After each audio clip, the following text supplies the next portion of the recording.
નમસ્કાર.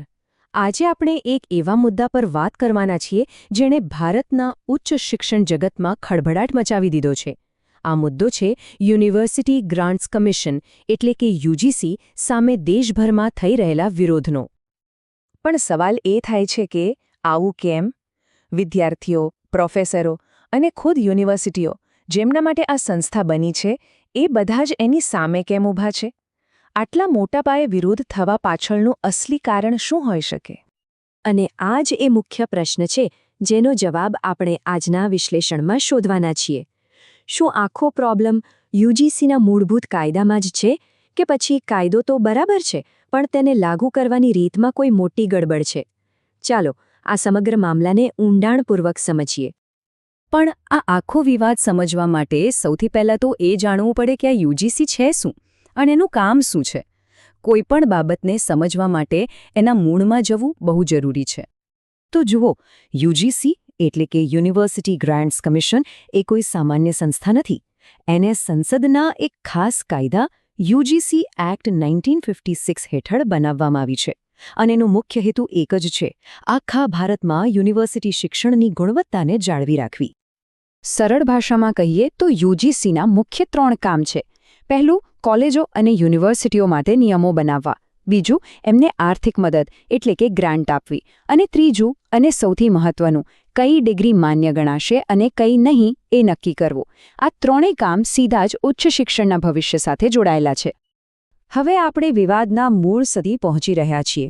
આ આખો સંઘર્ષ શરૂ થાય છે એક મૂળભૂત ટકરાવથી: કેન્દ્રીય સત્તા અને રાજ્યોની પોતાની સ્વતંત્રતા વચ્ચેનો ટકરાવ. જો અહીંયા 2 અલગ અલગ વિચારધારાઓનો સીધો ટકરાવ છે. એક બાજુ યુજીસી છે, જે ઈચ્છે છે કે આખા દેશમાં શિક્ષણના નિયમો એકસરખા હોય, જેથી ગુણવત્તા જળવાઈ રહે. પણ બીજી બાજુ યુનિવર્સિટીઓ અને રાજ્યો છે, જે કહે છે કે ભાઈ, શિક્ષણ તો રાજ્યનો વિષય છે. દરેક જગ્યાની જરૂરિયાત અલગ હોય તો પછી દિલ્હીમાં બેસીને બધા માટે એક જ નિયમ કેવી રીતે બનાવી શકાય? બસ આ જ છે આખા સંઘર્ષનું કેન્દ્ર.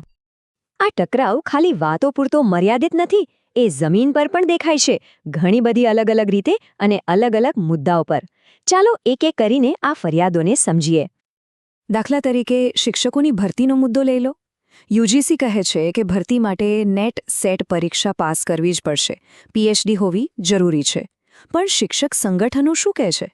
એમનું કહેવું છે કે આ કડક નિયમોને કારણે ગામડાની કોલેજોમાં સારા શિક્ષકો જ નથી મળતા અને જેમને ભણાવવાનો વર્ષોનો અનુભવ છે એમની તો કોઈ કિંમત જ નહીં.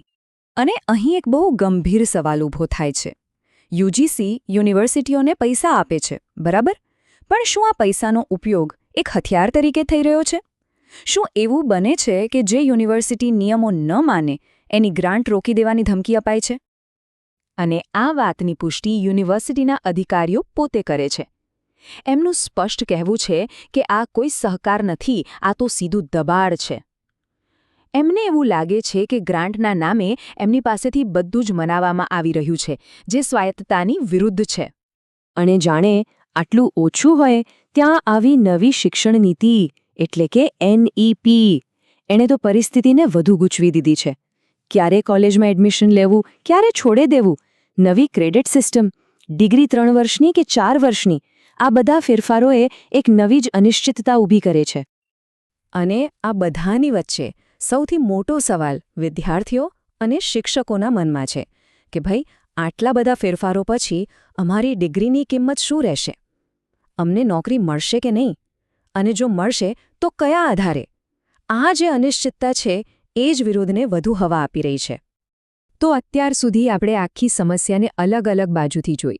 હવે આપણે એ નિષ્કર્ષ પર આવી રહ્યા છીએ કે આ બધાનું મૂળ ક્યાં છે? શું પ્રોબ્લેમ કાયદામાં છે કે એને લાગુ કરવાની રીતમાં? અને આખી વાતનું તારણ એ છે કે સમસ્યા કાયદામાં નથી. યુજીસી એક્ટ, જે 1956માં બન્યો હતો, એનો હેતુ સારો છે. દેશમાં શિક્ષણનું સ્તર જળવાઈ રહે એવું તો સૌ કોઈ ઈચ્છે. એ વાત સાથે તો લગભગ બધા જ સહમત છે. તો પછી અસલી વાંધો ક્યાં છે? વાંધો છે એના અમલીકરણમાં. પ્રોબ્લેમ એ છે કે સુધારા રાતોરાત અને કોઈપણ પ્રકારની ચર્ચા વિના લાદી દેવાય છે. યુનિવર્સિટીઓ અને શિક્ષકો સાથે કોઈ વાતચીત જ નથી થતી. દેશના અલગ અલગ વિસ્તારોની હકીકતને નજરઅંદાજ કરવામાં આવે છે. આ જ કારણો છે જે આટલા મોટા સંઘર્ષ તરફ દોરી ગયા છે. ઠીક છે, આપણે સમસ્યાને તો બરાબર સમજી લીધી, પણ શું આનો કોઈ ઉકેલ છે? શું કોઈ એવો રસ્તો છે જેનાથી આ વિવાદને શાંત પાડી શકાય અને એક સકારાત્મક દિશામાં આગળ વધી શકાય? હા, બિલકુલ, અને ઉકેલ બહુ સીધો અને સરળ છે.